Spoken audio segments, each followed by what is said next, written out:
You want to know how my Uncle Eddie met my Aunt Mary? Walked right up to her. Told her he thought she was pretty. Then he asked her if she wanted to dance with him, because she wanted to twist. And she walks over to her gal pals, and they're all saying to her, how about the balls on this sailor? Walks right up to a pretty girl like you, asked her for a twist. Of course, they're all green with envy because no one's asked them to twist. Bet you think it ends there. It doesn't. Guess who walks into the sock hop like he owns the place?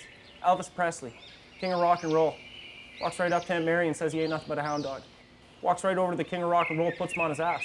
Next thing you know, in walks the Rat Pack with Chuck Berry and the Beach Boys, who hadn't broken yet but were making a name for themselves as California street toughs. Guess what? All good buddies with Elvis. Uncle Eddie gets a tap on his shoulder, voice says to me, and he says, hey kid, need a hand? Guess who? You ever heard Johnny Cash? Hey, you better believe it's the man in black. He's with his good pals John Wayne and James Brown, who don't take shit off anybody. But they're still outnumbered. So guess who shimmies over in a real bad mood?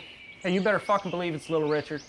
He's with his good pal Bing Crosby, and that's pre-White Christmas when he was still on the bottle and a nasty drunk. You know it's on now. So fucking Buddy Holly walks over and Bertuzzi's Uncle Eddie, right? Next thing you know, Ray Charles has got Buddy Holly in a rear naked. Buddy Holly's tapping. Ray Charles says, no way. It's not how this ends. Cash is over there, armbar and Sinatra. Sammy Davis Jr. switched sides halfway through the fight. He's got Dean Martin in a omoplato. Uncle Eddie's freshly transitioned from a triangle choke in favor of a full mount. He's got Brian Wilson down ready to serve the final blow, and someone catches his fist. Guess who? Johnny Cash. Says, hey kid, we got this from here. Go get your girl. Uncle Eddie gets up, John Wayne gives him a tap on the butt like their old locker room pals. Okay?